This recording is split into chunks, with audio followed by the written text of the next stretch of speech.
अस्सलाम वालेकुम सर, कैसे हैं आप सर? कैसे हैं आप? जी अल्लाह का शुक्र। सर ये यंग लॉयर्स और क्लाइंट्स के दरमियान एतमाद का रिश्ता क्यों कर कायम नहीं हो पा रहा और आखिर ये एतमाद है क्या? आपसे बड़ा हम सवाल पूछा आपने, और ये जो आपका सवाल है ये यंग लॉयर्स और इवन सीनियर लॉयर्स भी आजकल सोसाइटी में इसको फेस कर रहे हैं। हर बंदे की ज़बान पे ये है जी लॉयर डॉच कर गया, लॉयर ने मेरा केस ठीक तरह से डील नहीं किया। जी लेकिन अब सब इसमें ये है कि अभी तो आपने यंग लॉयर के हवाले से बात किया, तो मैं उसमें ये कहना चाहूँगा कि यंग लॉयर और जो है उसके क्लाइंट के दरमियान अतबार का रिश्ता ना कायम होने की बड़ी वजह यह है कि यंग लॉयर्स की अपनी प्रिपरेशन ठीक नहीं होती। यंग लॉयर्स की कोर्ट में अपीयरेंस जिस तरह होनी चाहिए थी, केस को सामने रखते हुए, केस की तैयारी को सामने रखते हुए, उस तरह नहीं हो पाती। और वो जिस तरह कोर्ट को असिस्टेंस चाहिए होती है लॉ के ऊपर, जजमेंट चाहिए होती हैं लॉ के ऊपर, और ये बुनियादी वजह है कि उसके क्लाइंट की जो सेटिस्फेक्शन का जो लेवल है ना, वो यंग लॉयर अपनी मेहनत के ज़रिए, हार्डवर्क मेहनत के ज़रिए उसको पूरा नहीं कर जी पा मैं रहा। सही। और ये बुनियादी वजह है जो मैं समझता हूँ कि क्लाइंट यंग लॉयर का और क्लाइंट का बुनियादी जो एतबार का रिश्ता है वो कायम नहीं हो पाता। और क्लाइंट जो होता है वो तो अपनी फ़ीस पे करता है यंग लॉयर को, और वो क्लाइंट फ़ीस पे करके ये समझता है कि मैंने अपने तमाम जो प्रॉब्लम थे, अपनी तमाम जो ज़हनी परेशानियां थी, वो मैंने अब वकील साहब के हवाले कर दी हैं और वकील साहब इसको लुक आफ्टर करेंगे। अब सब होना भी यही चाहिए कि जब एक क्लाइंट एक वकील साहब को पैसे पे करता है और अपनी परेशानियां उसके साथ शेयर कर लेता है, तो यंग लॉयर को चाहिए कि वो उनका जिस तरीके के साथ क्लाइंट चाह रहा है उसका हल ढूंढना, उसकी रेमेडी ढूंढना, कोर्ट से रिलीफ लेके देना, तो उसको चाहिए कि वो उस तरह कोर्ट से रिलीफ लेके दे। लेकिन इस बुनियादी वजह, ट्रस्ट के ब्रीच होने की बुनियादी वजह मेरे ख़्याल में यही है कि यंग लॉयर को जिस तरह कंसंट्रेट करना चाहिए, टाइम देना चाहिए, वो उस तरह टाइम नहीं दे पा रहा। बहुत खूब सर, आपकी इसी बात को आगे लेके चलते हुए मैं ये ज़रूर समझता हूँ कि हमारे यंग लॉयर्स ये जानना चाहेंगे कि जो दो बातें आपने फरमाई हैं कि एक तो यंग लॉयर सीनियर के पास ज़्यादा देर ठहरना, उसके साथ वक्त गुजारना पसंद ही नहीं करता, हर 6 महीने बाद चैम्बर चेंज करता है, और दूसरी ये कि अपनी कोर्ट में प्रिपरेशन बेहतर नहीं है उसकी। तो सर एक तो पहली जो वजह है उसकी क्या रीज़न क्या हो सकती है कि सीनियर के साथ क्यों वक्त ज़्यादा नहीं गुजारता, नंबर 1, और नंबर 2 कैसे अपनी प्रिपरेशन बेहतर कर सकते हैं कोर्ट में एक यंग लॉयर? जी बिल्कुल, आप सब आपने जो पहला सवाल पूछा है कि यंग लॉयर अपने सीनियर के साथ ज़्यादा टाइम क्यों नहीं गुजारता, अब सब उसका जवाब ये है कि ये जो जूनियर्स हैं ये मुतासर हो जाते हैं अपने कई दूसरे दोस्तों से, ये मुतासर हो जाते हैं अपने दोस्तों के पैसों से, ये मुतासर हो जाते हैं अपने सीनियर के बहुत ज़्यादा केसेस से। उन्हें फ़ील होता है कि शायद कि मैं बाहर जाके अकेला इससे अच्छा काम कर सकता हूँ। दूसरे दोस्तों की बातों से मुतासर होकर उन्हें लगता है कि वो चैम्बर मेरे लिए ज़्यादा अप्रोप्रिएट है। तीसरा, आजकल जो आज हर तरफ एक बार में हवा बनी हुई है वो ये है कि वो पॉलिटिकल एंगल, तो उन्हें लगता है कि अगर मैं पॉलिटिकल कैंपेन करूँगा, पॉलिटिकल लोगों के साथ वाबस्तगी होगी, तो शायद मैं ज़्यादा बेहतर तरीके से अपने आप को इम्प्रूव कर सकता हूँ। तो मेरा ख़्याल ये है कि उसकी वजह यही है कि सीनियर्स के साथ वो जो यंग लॉयर है वो 6 महीने साल इसीलिए गुजारता है कि वो शायद वो अपने सीनियर के मौजूदा चैम्बर से सेटिस्फाई नहीं हो रहा होता।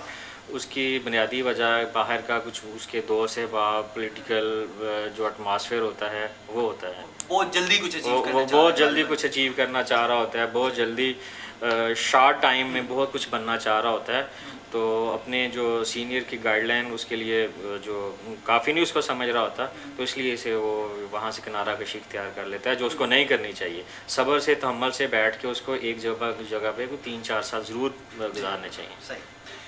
अच्छा, दूसरा सवाल आप सब आपने ये देखा है कि अब सीनियर कोर्ट में किस तरह जज को अच्छे तरीके से असिस्ट कर सकता है, अपने केस की प्रिपरेशन किस तरह बेहतर कर सकता है। तो उसकी वजह उसका तरीक़ेकार यही है कि वो अपने सीनियर के साथ टाइम गुजारे, अपने सीनियर की गाइडलाइन में काम करे, चैम्बर में रहते हुए जो असाइनमेंट्स उसको हैंड ओवर की जाती है उसको ईमानदारी के साथ ग्रेसफुली उस पे काम करे।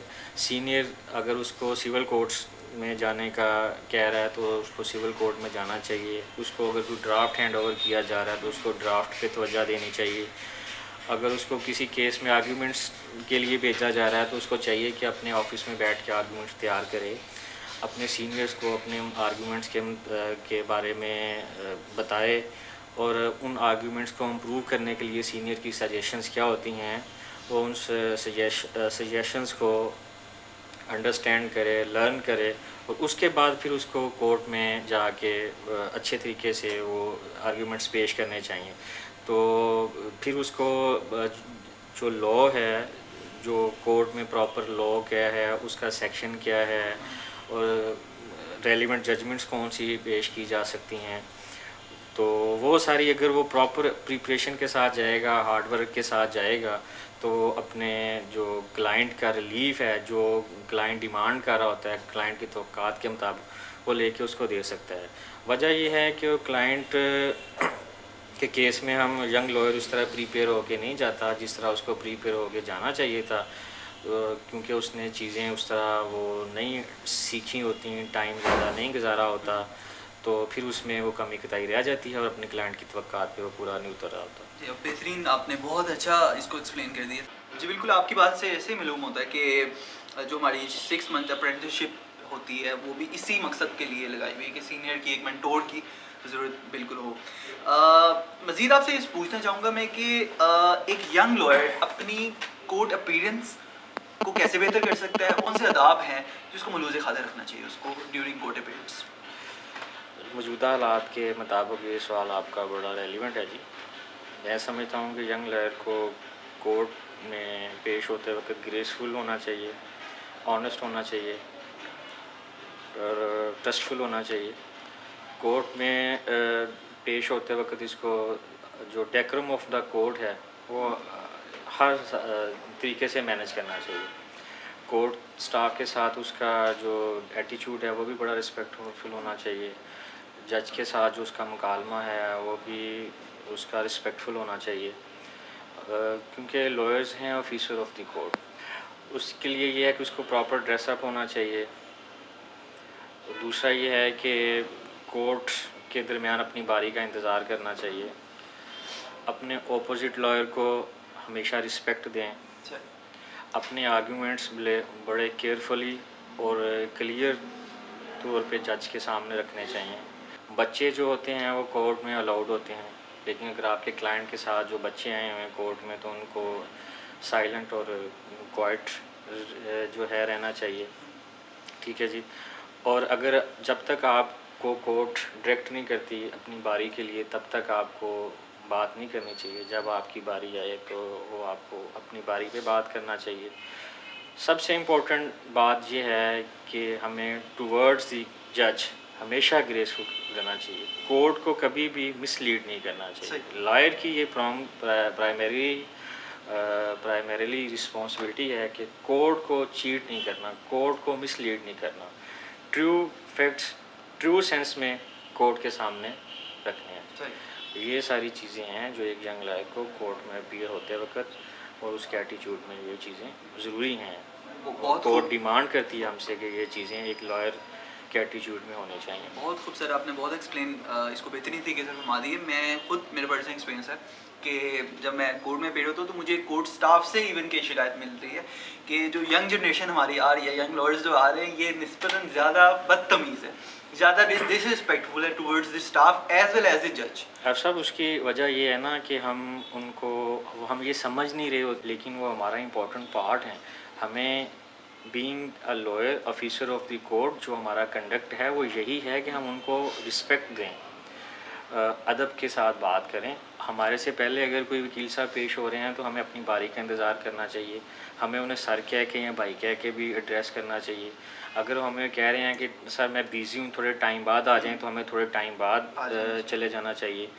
तो समटाइम्स स्टाफ को कोर्ट की तरफ से, जज साहब की तरफ से कोई डायरेक्शन होती हैं तो वो क्योंकि ड्यूटी बाउंड होते हैं उस डायरेक्शन के लिए, तो हमें वो बाउंड नहीं करना चाहिए उन्हें कि आप ये अभी के अभी काम कर दें, आप ये क्यों नहीं कर सकते। तो क्योंकि वो जो है कोर्ट का स्टाफ है तो उन्होंने कोर्ट की डायरेक्शन के मुताबिक ही अपने सारे अमूर सारे अंजाम देने होते हैं।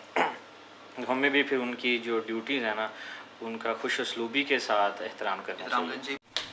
जी आखिरी सवाल से जो आपसे मैं करना चाहूँगा, और यकीनन मेरे बाकी भी भाई बहन इस चीज़ को जानना पसंद करेंगे, जब मैं भी फील्ड में आया था मैं भी महसूस करता था कि हमारी लीगल पेंडेंसी जो है बहुत ज़्यादा है केसेस की, और लिंगर ऑन होते जाते हैं, साल केसेस चलते हैं। इसकी क्या वजह है, और एक साल में कितनी डेट्स होती हैं जिसकी वजह से ये केसेस इतने ज़्यादा लिंगर ऑन हो रहे होते हैं? जनाब साहब, इसमें आपने 2 सवाल पूछे हैं। एक तो आपने डेट्स के मतलब पूछा है कि डेट्स लंबी क्यों पड़ती हैं या डेट्स इतनी ज़्यादा क्यों होती हैं, आप यही पूछना चाह रहे हैं? जी बिल्कुल। और दूसरा आपने पेंडेंसी के मतलब पूछा है कि पेंडेंसी क्यों है इतनी ज़्यादा। तो आप सब पेंडेंसी के मतलब तो मेरा ये है कि मैं जजेस की तादाद बढ़ानी चाहिए, सही। फ्रीवियस लिटिगेशन को डिस्करेज करना चाहिए, और अपनी जो प्रोसीजर है इसमें नई लेजिस्लेशन करनी चाहिए।